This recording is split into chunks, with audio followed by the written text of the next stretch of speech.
14 जनवरी मकर संक्रांति। जयपुर में इस दिन यहाँ पतंगबाजी होती है। तिल के लड्डू, फीनी, गाजर का हलवा, हर जगह हर्षोल्लास, मस्ती, मौज, गाने बजाने, डीजे, इन सब का माहौल होता है। लेकिन जयपुर शहर में किसी एक कोने में एक घर है जहाँ पतंगबाजी हर्षोल्लास का नहीं, इज्जत, मान, सम्मान की बात होती है। यहाँ इस घर में एक नियम है, पतंग उड़ाने के बाद पहला पेच घर के भाई से लड़ना होता है।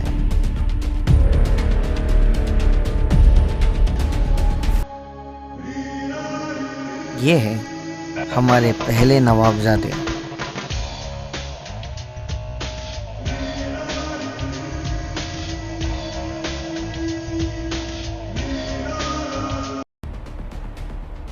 और ये हमारे दूसरे।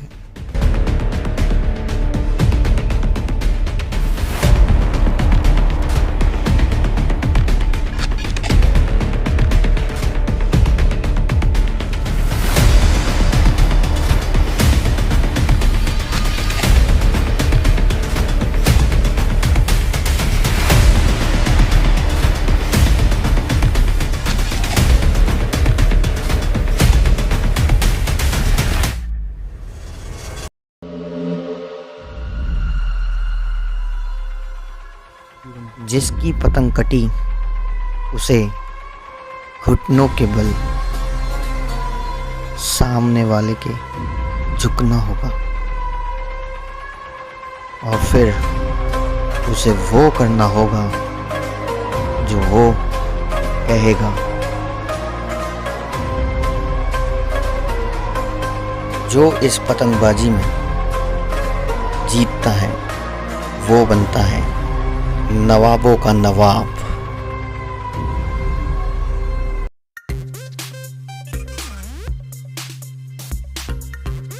इन शॉर्ट, उसका पतंग उड़ाते वक्त अगर पसीना हो तो पोंछना पड़ेगा। प्यास अगर लगी हो तो पानी भी पिलाना होगा। पतंग उड़ाते वक्त चरखी भी उसे ही पकड़ना होगा। और अगर पतंग कट जाए तो समेटना भी उसे ही होगा। मतलब फ्री फंड का नौकर मिल गया। कहाँ हो भैया? और जिसने भी मुझे दिल से याद किया, मैं उसके लिए हमेशा हाजिर हुआ।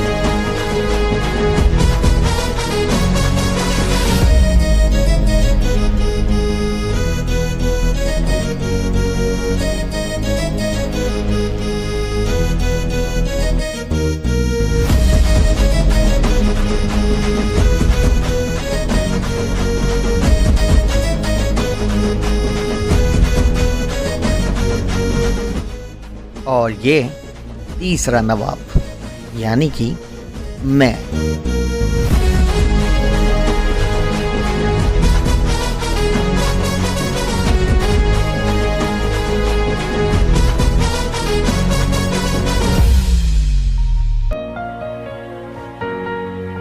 याद रखना, अगर तुम 10 घरों के आगे से पतंग उड़ाओगे तो तुम सिर्फ एक पतंग काट सकते हो,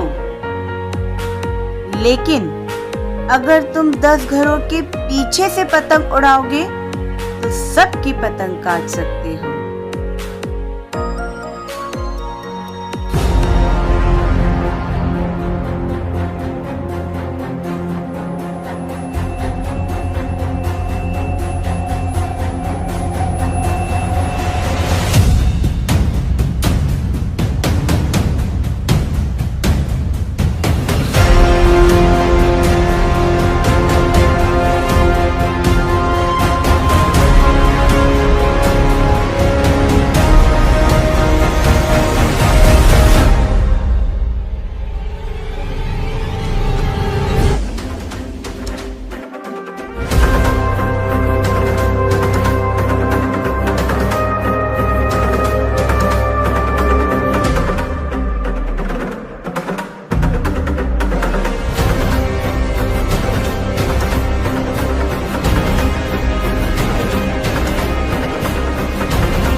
ये कंपटीशन तो आसानी से वो जीत सकता था,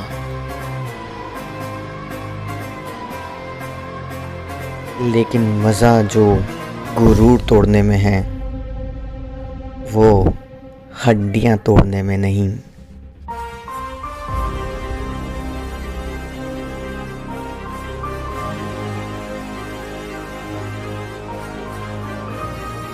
जब वो छत पर आया तभी उसने देख लिया था कि उसका छोटा भाई उसका मांझा तोड़ने में लगा हुआ है, लेकिन उसने उसे मना कर दिया। उसकी पतंग का कच्चा धागा भी उसकी पतंग के बहुत पास था, लेकिन उसने नहीं काटी। उसको सबके सामने उसकी पतंग काटनी थी और बनना था नवाबों का नवाब।